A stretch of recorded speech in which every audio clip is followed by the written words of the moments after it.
total.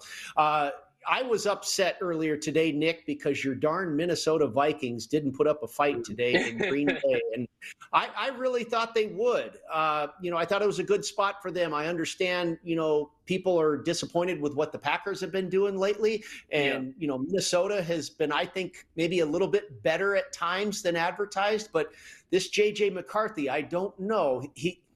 I have not thought he was the real deal yet. Yeah. And he showed that he might not be again today. What is your take on Minnesota, that game today, and maybe where they go going forward?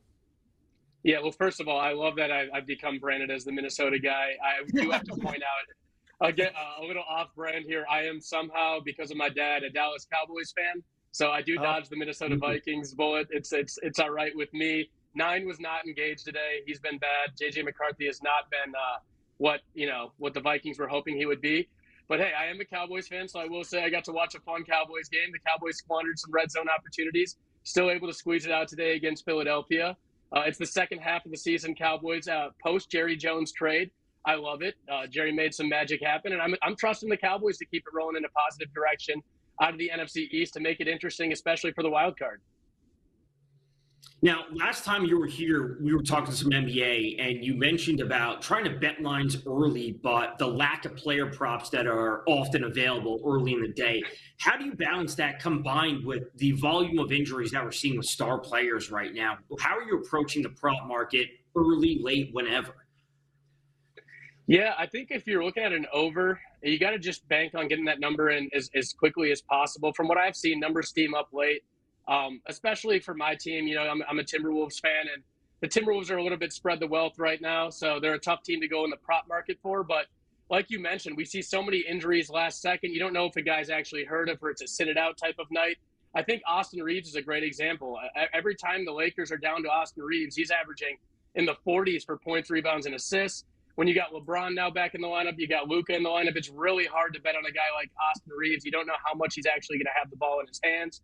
But like you just mentioned, it's all about checking that box score or checking that injury report, right before the game and ensuring that the guys that you want an over on are not questionable. You don't want to have any minutes restrictions. I think that's another thing that really comes into play this year is even games that guys play.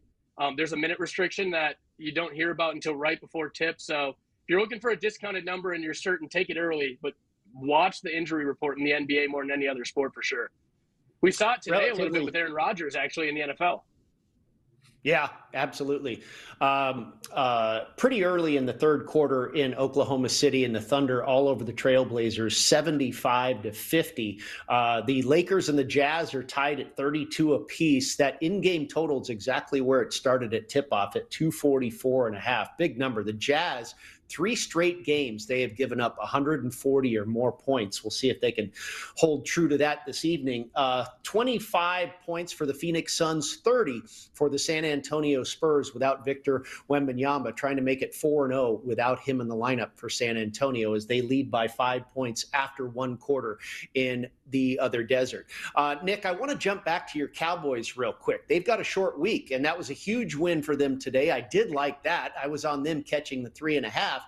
But now they go right back to it. Of course, Thanksgiving, they play on that holiday every year. They will be at home, and they're welcoming the Kansas City Chiefs, who really were in a must-win situation today. They get it done. They don't necessarily cover, depends on when you got that number.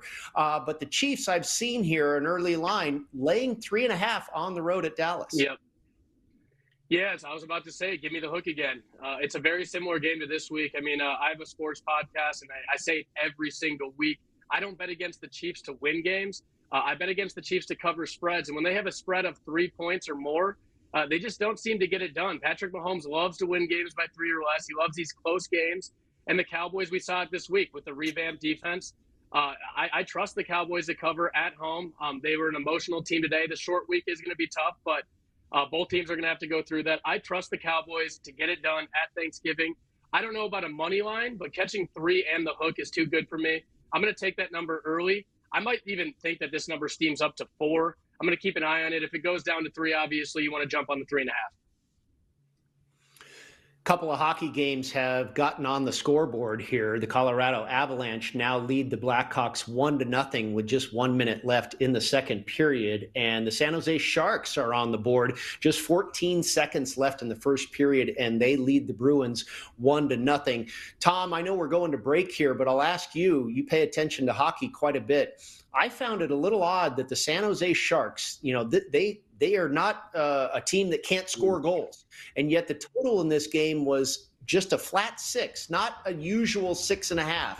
I thought that was a little bit peculiar. We'll get your thoughts on the other side. No score in the football game yet. The Rams are knocking on the door.